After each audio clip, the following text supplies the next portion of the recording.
When I went into high school at 14, I had some very specific goals that I needed for myself because, one, I was extraordinarily poor.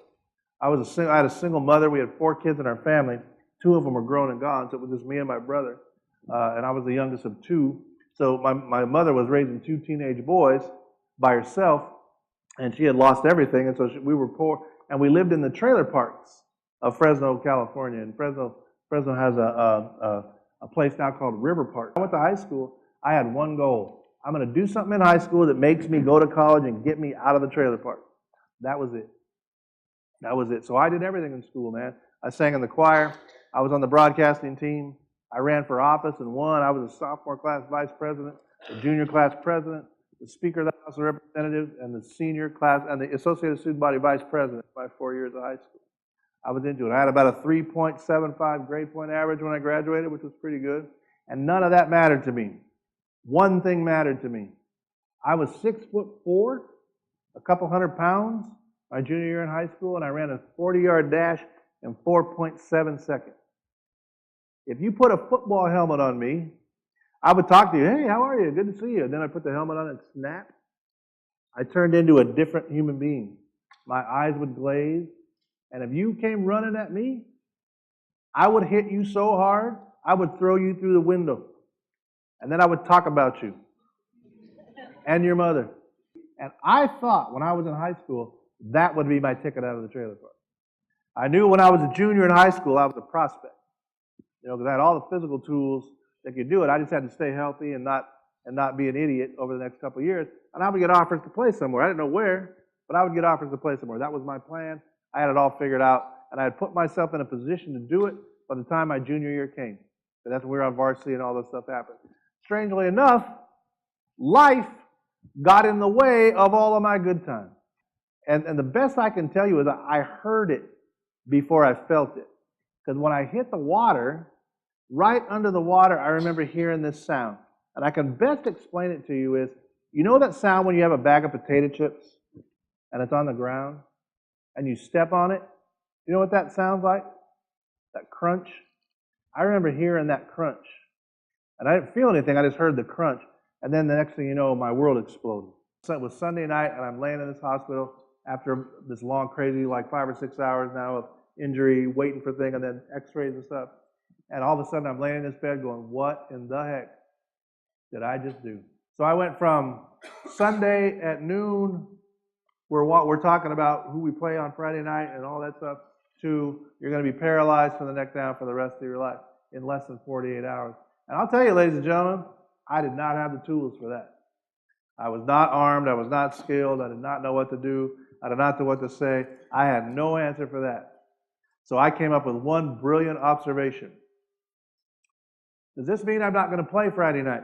I had a football coach, my offensive line coach, who was the single scariest human being in my life. But he had put his hair in a permanent.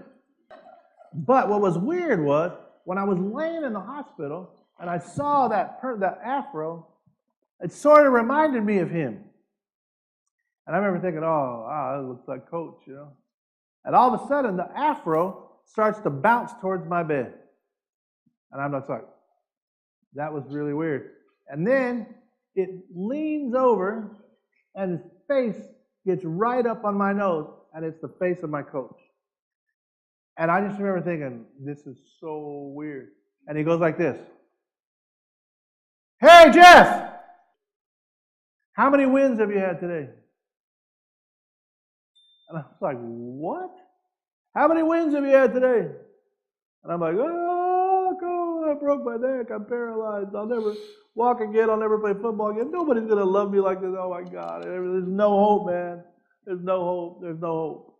So I'm in the hospital from October 1977 to April 1978. Every day, not miss one. No Christmas, New Year's, Thanksgiving, which is actually not in the right order, but however all that works. He was there every single day. Never said hello one time in his life. Never walked in and said, how you doing? Never asked how I was feeling. Every day, hey, Jeff, how many wins have you had today? All of a sudden, it got into my head. And I would wake up in the morning and I'd go like this. I got to find a win, I got to find a win, I got to find a win. And I would have three therapies a day. And I would go to therapy, and I'm like, I got to win therapy, man, because coach is going to come at 5, and I got to make sure I have an answer. And therapy, and winning therapy meant I'm going to do one thing today better than I did the last therapy. And we would sit there and we would do this. Hey, Jeff, how many wins did you have today? By the way, have you decided where you're going to go to college? Where do you see yourself in 5 years? How many kids do you want? What do you want to do? You know, is there a reason you got to tie me up to have this conversation? And his answer was this: I'm not tying you up. I just want to be here the day you move that bar. And then all of a sudden, one day about March, my senior year, we're sitting there, and all of a sudden I saw his eyes get big. And I'm like, what? And I looked, and I had pulled the bar to here. And then about a couple days, that turned into like 5. And then in about a week, 10. Then in a month, sets of 10. I started to feel better, like I physically felt better. And I felt like all of a sudden, like life was coming back. And I remember looking at him one day and going, you know, you're way smarter than you look.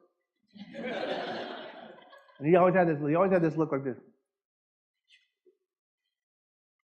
And he goes, I told you, people don't know you. You're not going to let them know hope swing. And that was the day. He was right. Everybody else was wrong. He figured this out. It took a year and a half to teach me. But he figured this out. And this was the greatest gift I've ever learned from an educator in my life. And it has sustained me for 30 years. He found a way to give me hope. So here it was now, 30 years later. 30 years later, I'm asked to build a high school and make it stand as a testament to what I believed. And I had to figure out what I believed, and I remembered that time. And I said, if I'm going to give kids something, I had to figure out what to give them. And feel the love is what I came up with. And that simply meant 2 things. I was going to provide them an opportunity to show them a future bigger than they could see for themselves. I had to figure out a way to give them hope. And 2, and equally as important, I had to teach them that they came from a culture of people that loved them. And we had their back, and we were not going to let them fail.